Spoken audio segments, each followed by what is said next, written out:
Assalamualaikum warahmatullahi wabarakatuh. Bismillahirrahmanirrahim. Alhamdulillahi rabbil alamin. Wassalatu wassalamu ala asyrafil mursalin Sayyidina wa maulana Muhammad wa ala alihi wa sahbihi ajma'in, amma ba'd. Ibu-ibu, bapak-bapak dan saudara-saudara sekalian, jamaah salat maghrib Masjid At-Taqwa yang insyaallah dimuliakan dan dirahmati Allah Subhanahu wa taala. Alhamdulillah, kita panjatkan syukur pada Allah Subhanahu wa taala yang pada malam hari ini atas limpahan rahmat dan nikmatnya kita semua bisa hadir di masjid, salat maghrib berjamaah, dan sekarang kita melanjutkannya dengan melakukan kajian ba'da maghrib. Kita mohon kepada Allah Subhanahu wa taala semoga seluruh rangkaian ibadah kita di malam hari terima oleh Allah Subhanahu wa taala. Amin ya rabbal alamin. Mari kita mulai kajian kita dengan berdoa bersama-sama. Bismillahirrahmanirrahim. Asyhadu an la ilaha illallah wa asyhadu anna Muhammadar Rasulullah. Raditu billahi rabbah wa bil islami dina wa bi Muhammadin nabiyya wa rasulah. Rabbi zidni ilman nafi'a warzuqni fahman wa hukma wa alhiqni bis salihin. Amin. Mohon bacaan surat Al-Fatihah sekali untuk pengarang kitab Nashihul Ibad. Semoga kitab yang kita baca ini bermanfaat untuk kita semuanya. Ala hadiniyah Al-Fatihah. A'udzu billahi minasyaitonir rajim. Bismillahirrahmanirrahim. Alhamdulillahi rabbil alamin. Arrahmanir rahim. Maliki yaumiddin. Iyyaka na'budu wa iyyaka nasta'in. Ihdinas siratal mustaqim. Siratal ladzina an'amta 'alaihim ghairil maghdubi 'alaihim waladdallin. Amin.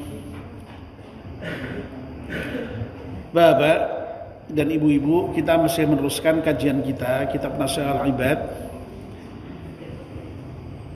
Kemarin yang terakhir kita masih membahas makalah yang ke-34 dari bab Thulathi. Sudah sampai pada poin yang kedua. Malam ini kita akan memasuki pembahasan pada poin yang ketiga.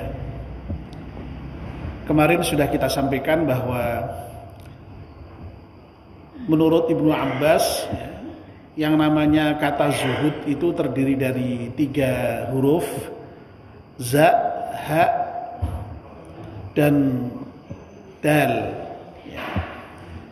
Yang za itu maknanya adalah tarkuz zinah, wal ha, dan haknya tarkul hawa.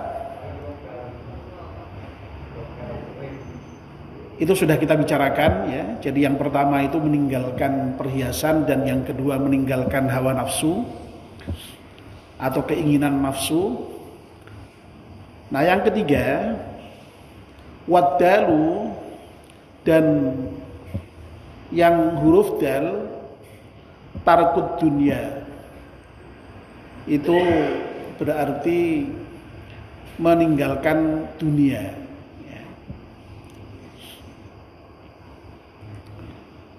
Jadi sekali lagi ya, zuhud itu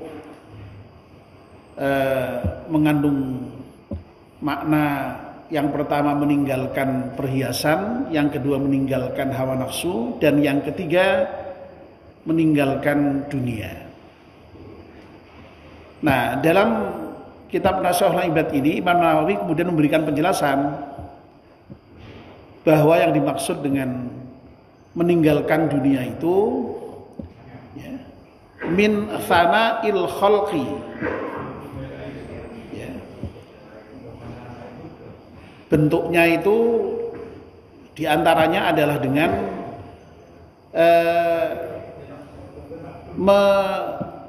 meninggalkan ya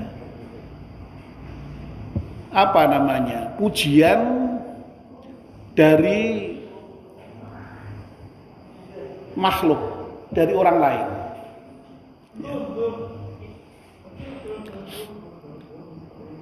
Jadi yang pertama ya, yang termasuk bagian dari meninggalkan dunia itu yang dimaksud adalah dengan meninggalkan pujian orang lain, ya, pujian dari makhluk.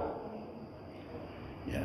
Kalau kita dipuji Allah, pasti senang kita ya, dan itu yang kita harapkan. Tapi kita ini kalau mau zuhud ya, itu hendaknya bisa meninggalkan atau menjauhi pujian orang lain. Nah ini memang tidak mudah ya, karena ya pada umumnya orang itu memang kalau dipuji itu senang ya. Kalau dipuji itu senang. Nah ini ternyata kalau orang zuhud itu harus dijauhi, itu harus ditinggalkan ya. Karena kalau orang itu kemudian lalu orientasinya dalam hidup itu kok kemudian lalu pujian orang lain, ya bisa jadi kalau kemudian dia beramal, ya, amalnya itu lalu kemudian tidak lillahi ta'ala, ya, seringkali karena pujian orang itu. Ya. Makanya kita itu diajarkan untuk senantiasa berzikir, tahmid, ya, membaca hamdalah itu supaya kita sadar, ya, sesungguhnya segala puji itu untuk Allah. Alhamdulillahi rabbil alamin. Ya. Nah, apakah kita ini tidak boleh kemudian ya katakanlah memuji orang ya, atau kita ini dipuji orang? Ya silahkan saja orang memuji ya. Tapi kalau ada pujian itu sekali lagi hendaknya kemudian dikembalikan kepada Allah Subhanahu wa taala. Ya. Makanya kemudian lalu orang yang kemudian bisa menjauhi pujian orang lain itu atau meninggalkan pujian orang lain itu tampilannya itu, gambarannya itu seringkali itu ungkapan yang bagus tuh ya. Dipuji tidak terbang, dicaci tidak tumbang ya. Kan ada itu ungkapan yang bagus seperti itu ya. Jadi orang yang zuhud ya, atau setidaknya orang yang baik itu pokoknya ketika beramal itu tidak kok berorientasi pada pujian manusia ya, karena semuanya adalah lillahi ta'ala ya. Nah untuk mengukur apakah kita itu lillahi ta'ala atau tidak ya, tidak karena pujian orang lain itu ya konsistensi amal itu yang kemudian menentukan itu ya, tadi itu ya, dipuji tidak terbang, dicaci tidak tumbang ya. Orang yang zuhud itu ya sudah dipuji atau tidak dipuji itu sama baiknya, konsisten di dalam beramal, konsisten di dalam beribadah ya. Sebab ada kan ya orang itu ketika beramal kok lalu kemudian karena ingin mendapatkan pujian orang lain, nah ketika tidak mendapat pujian itu ya kemudian kapok. Ya tidak jadi beramal lagi ya. Ya. Karena sekali lagi orientasi pujian ya. Kalau dipuji tambah semangat ya. Tapi sekali lagi kalau nggak dipuji itu apa namanya, lalu ngelokro, lalu kemudian tidak berlanjut amal baiknya itu. Nah itu jangan sampai. Nah lah orang zuhud, orang yang meninggalkan dunia lalu kemudian berorientasi kepada akhirat itu sekali lagi yakni dengan dengan menjauhi pujian orang itu. Jangan sampai suka pujian atau bahkan gila pujian. Ada loh orang itu yang sampai memiliki sifat tidak hanya senang dipuji tapi gila pujian. Ya, jadi berbuat apapun itu memang ingin mendapatkan pujian, itu ada yang seperti itu. Nah, sekali lagi orang yang zuhud justru malah harus meninggalkan itu, menjauhi pujian orang itu. Ya. Lalu kemudian yang termasuk juga dunia yang tadi oleh orang yang zuhud itu hendaknya ditinggalkan atau dijauhi tadi itu adalah waminat tana'um, ya, watawassu. Ya. Ini tana'um itu kalau secara harfiah ya bernikmat-nikmat begitulah ya. Tawassu itu ya berluas-luas ya. Ya maksudnya di sini itu bersenang-senang, bermewah-mewah, ya, berfoya-foya. Nah, itulah kira-kira ungkapan yang tepat untuk menerjemahkan kata ini. Ya. Dalam hal apa? Ya. Nah, ini namanya menjelaskan fil ma'akili, dalam makanan. Ya. Jadi orang yang zuhud itu orang yang tidak mau itu berfoya-foya, bermewah-mewah dalam hal makanan itu. Ya. Wal masyaribi dalam hal minuman, wal malabisi dalam hal pakaian, wal masakini dan juga dalam hal rumah atau tempat tinggal. Ya. Makanya sering digambarkan orang yang zuhud itu ya hidupnya sederhana, ya sederhana. Ya, ya jadi hanya mencukupi kebutuhan dasarnya saja, minimal saja, ya, tidak berlebihan, tidak berfoya-foya, tidak bermegah-megah. Ya. Nah maksudnya apa? Bukan berarti lalu kemudian orang zuhud tidak makan, tidak minum, ya, tidak berpakaian, tidak bertempat tinggal, enggak. Meninggalkan bukan dalam pengertian kok lalu kemudian sama sekali tidak makan, tidak minum, ya enggak, ya. Ya kalau enggak makan, enggak minum ya malah bisa sakit dan bisa sampai mati malahan. Dan makan dan minum itu diperintahkan Allah itu, ya, diperintahkan, ya, ya, ya dalam kondisi tertentu bisa wajib. Kalau sampai kemudian tidak makan, tidak minum, mati itu wajib makan itu. Wong yang namanya menjaga jiwa itu keharusan. Jadi kita tidak boleh membahayakan jiwa kita sendiri dengan makan dan dengan tidak makan, dengan tidak minum, itu tidak boleh. Ya. Ya. Wah iki badan-badan saya sendiri mati yo ben, aku rasa mangan, rasa ngombe lho. Ndak boleh itu. Ya, itu sama aja dengan bunuh diri itu. Ya. Jadi ya makan, ya minum, ya berpakaian, ya bertempat tinggal, ya punya rumah. Tapi sekali lagi ya. Tapi sekali lagi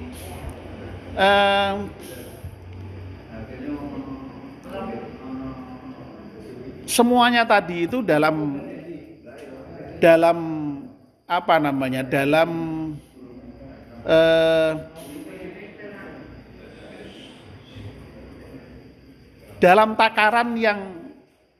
yang tidak berlebihan, ya. Karena memang Allah secara tegas itu, ya, secara tegas melarang kita untuk berlebihan itu, ya. Dalam Al-Quran itu misalnya terkait dengan makan minum itu, tegas, ya, Allah Subhanahu Wa Taala memerintahkan kita memang itu, wakulu washrobu, ya. Makanlah, minumlah, ya. Tapi apa? Allah kemudian lalu membatasi, jangan berlebihan. Nah, tana'um dan tawassuk tadi itu, ya, itu maksudnya ya tadi itu bersenang-senang, mewah-mewah, berfoya-foya ya dalam tadi itu ya. Makan, minum, berpakaian dan bertempat tinggal itu. Ya. Dan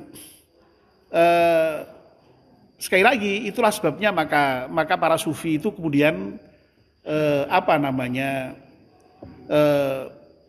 meninggalkan itu ya dalam rangka untuk tadi itu menuju kepentingan akhirat tadi itu.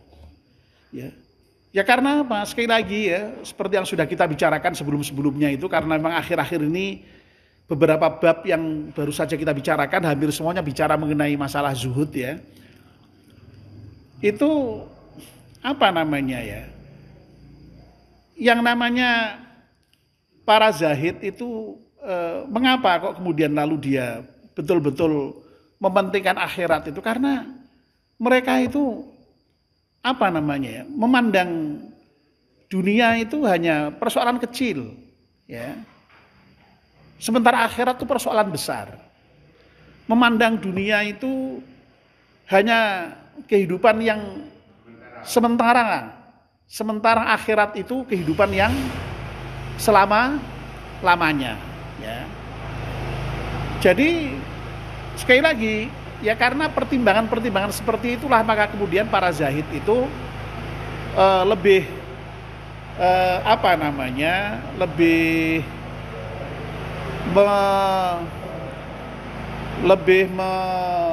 mementingkan ya, akhirat dibandingkan dengan dunia itu.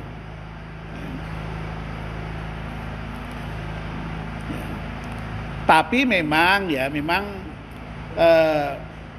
sekali lagi saya sudah berulang kali menyampaikan ya bahwa ya yang namanya model interpretasi yang seperti itu ya kemudian mengambil sikap zuhud dalam pengertian yang seperti sampai kemudian katakanlah meninggalkan dunia untuk kepentingan akhirat itu sekali lagi memang tidak harus persis seperti itu ya. Tidak harus meninggalkan dalam pengertian yang yang sampai kemudian tidak mempedulikan dunia sama sekali enggak ya. Karena apa? Memang dalam banyak ayat Al-Qur'an ya. Kita ini memang ya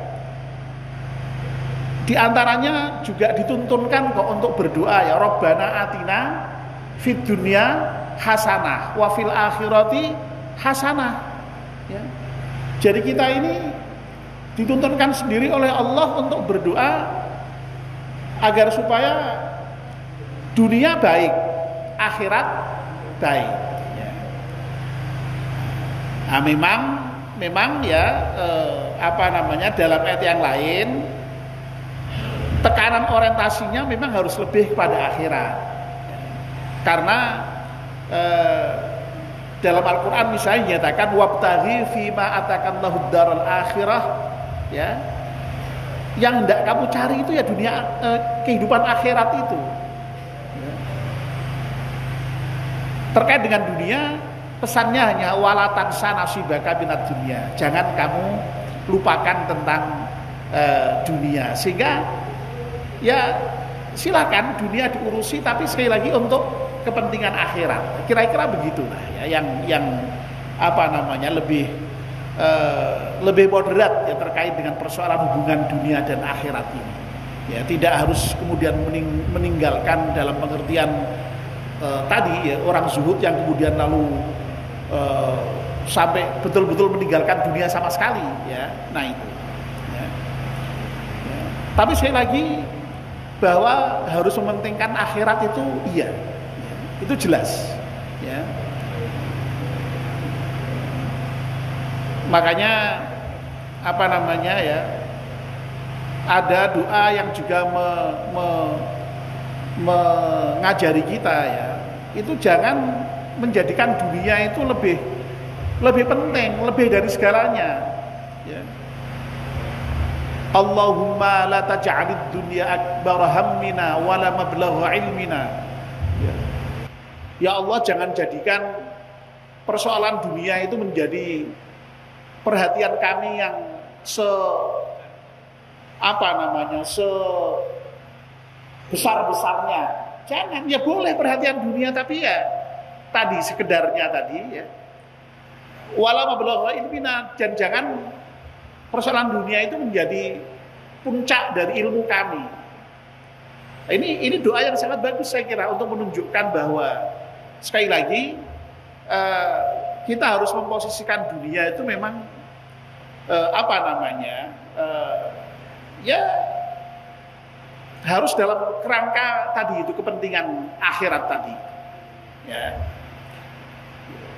Sekali lagi ya, karena memang banyak sekali itu ungkapan Al-Quran yang menyatakan tentang lebih kecilnya dunia dibandingkan dengan akhirat itu ya.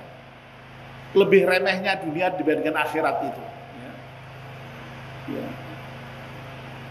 Banyak sekali ayat misalnya mengatakan mata qalil, jadi dunia itu hanya kesenangan yang sedikit ya.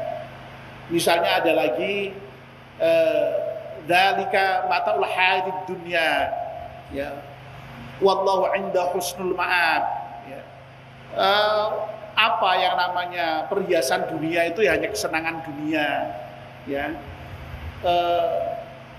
Nanti di akhirat itu Allah akan apa namanya memberikan balasan yang lebih baik, karena Allah apa namanya di sisinya itu merupakan tempat kembali yang terbaik. Jadi selalu begitu memang Al-Quran mengatakan. Tetapi sekali lagi memang dunia itu tidak bisa kemudian ditinggalkan sama sekali, karena ya justru dengan dunia itu kita akan kemudian bisa mendapatkan akhirat. Kita sering mengatakan ad-dunya mazra'atul akhirah, yang namanya dunia itu adalah sebagai ladang dari akhirat. Artinya apa? Justru untuk mendapatkan akhirat itu kita harus bertanam di dunia ini ya. Nah, bertanamnya itu kan dengan berbagai macam potensi yang kita miliki. Nah, potensi yang kita miliki itu termasuk diantaranya di samping diri kita itu kan ya harta kita itu. Jadi kita itu bisa untuk memanfaatkan ya tadi itu ya potensi-potensi yang berupa harta kita, kalau kita mempunyai itu untuk kepentingan akhirat ya. Ya.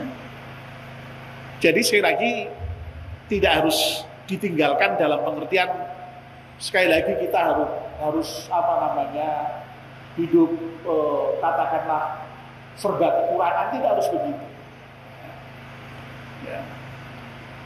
Jadi saya sudah berkali-kali mengatakan yang tadi ya, yang tidak boleh apa namanya itu kan bermegah-megah, yang tidak boleh itu kan berfoya-foya. Tapi kalau sekedarnya secukupnya itu tidak masalah sama sekali. Ya. Dalam Islam itu kan memang tadi ya berlebih-lebih tidak boleh, ya. Melampaui batas tidak boleh. Tapi apa? Kikir itu juga tidak boleh. Makanya dalam Islam itu, misalnya dalam hal nafkah itu ya sedang-sedang saja. Orang yang disebut dalam Al-Quran sebagai ibadur rahman itu misalnya, itu ya orang yang ketika bernafkah itu memberikan belanja itu sedang, ya.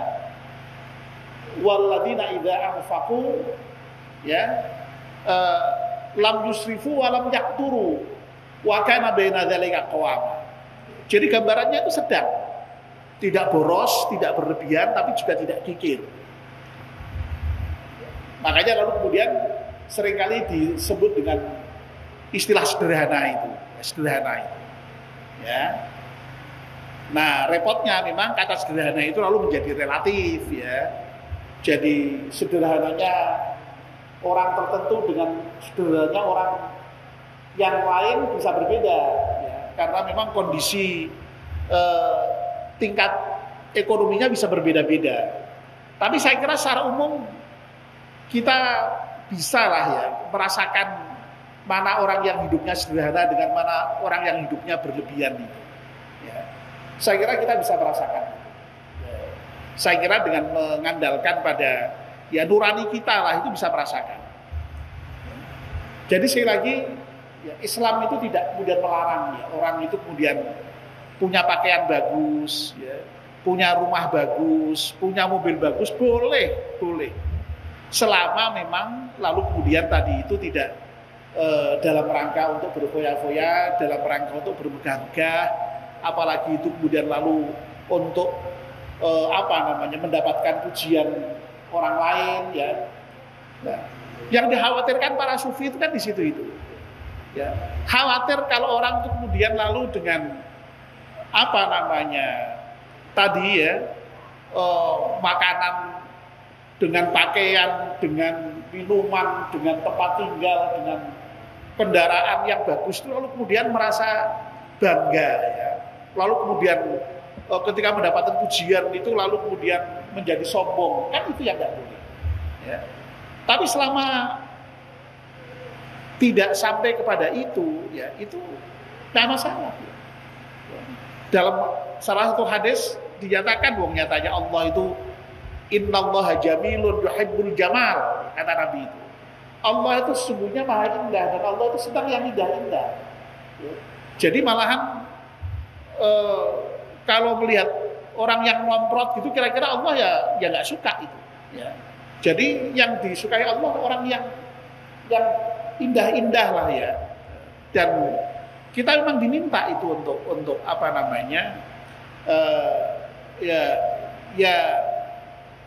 sebagai tahadduts ya, sebagai ungkapan dari rasa nikmat kita itu. Nah sehingga lagi-lagi ya saya sudah berkali-kali mengatakan, nah sebenarnya terkait dengan persoalan dunia ini ya, ini lalu memang sebenarnya lebih kepada persoalan hati, ya. Maksudnya apa? Maksudnya ya bagaimana kita mensikapi dunia itu, ya. Kalau dunia itu kemudian sampai menguasai hati kita, menguasai diri kita, lalu kemudian dengan dunia itu lalu kita kemudian sampai lupa, ya, kepada segalanya, ya. Lebih-lebih lupa kepada Allah, lebih-lebih lupa kepada aturan-aturan agama. Wah itu ya naudzubillah min dzalik. Saya kira yang seperti itu tentu saja akan mencelakakan kita. Tapi sekali lagi kalau dunia itu kemudian lalu tidak sampai kemudian membelenggu kita, ya, bahkan dunia itu kemudian lalu bisa menjadi wasilah bagi kita untuk mendapatkan akhirat, kenapa tidak? Jadi bahkan yang mestinya sangat bagus. Karena apa? Karena justru dengan seluruh potensi yang kita miliki itu kemudian lalu kita manfaatkan untuk kepentingan akhirat. Ya, punya ilmu ya untuk kepentingan akhirat, punya harta untuk kepentingan akhirat, punya jabatan ya untuk kepentingan akhirat. Kalau bisa begitu, masya Allah, ya itu insya Allah nanti apa yang kita unduh di akhirat, yang kita panen di akhirat itu ya sangat banyak, sangat banyak. Ya. Nah mudah-mudahan ya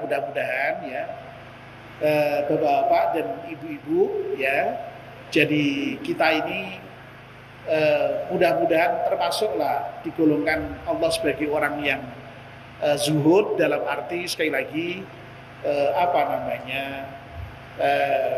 terkait dengan dunia itu kita bisa meninggalkan. Nah sekali lagi meninggalkan di sini tidak kemudian lalu kita harus tidak makan, tidak minum, tidak berpakaian, tidak bertempat tinggal, boleh ya, tapi ya sewajarnya ya, dan selama itu masih dibenarkan secara syariat, ya. Kaya boleh, ya, senang wanita boleh, ya, apalagi senang apapun boleh, sekali lagi, tapi asal itu kemudian dalam kerangka untuk kepentingan akhirat tadi. Coba misalnya nuwun sewu, termasuk dengan wanita sekalipun. Ya. Kalau kita itu kemudian lalu tidak mengikuti ketentuan-ketentuan syariat, ya memang mencelakakan kita. Ya. Dosanya bukan main. Tapi kalau misalnya kita mencintai wanita, lalu kita nikahi, ya sebagai istri kita, itu isinya ibadah semua itu kok dalam Islam. Ya, ibadah. Bahkan malah sampai ketika kita melakukan aktivitas yang bersenang-senang itu pun juga ibadah. Wa fi bud'i ahadikum shadaqah. Jadi ketika kalian sedang bersenang-senang dengan pasangan kalian itu sedekah itu, berpahala itu. Jadi sekali lagi tidak ada yang salah ya, terkait dengan sekali lagi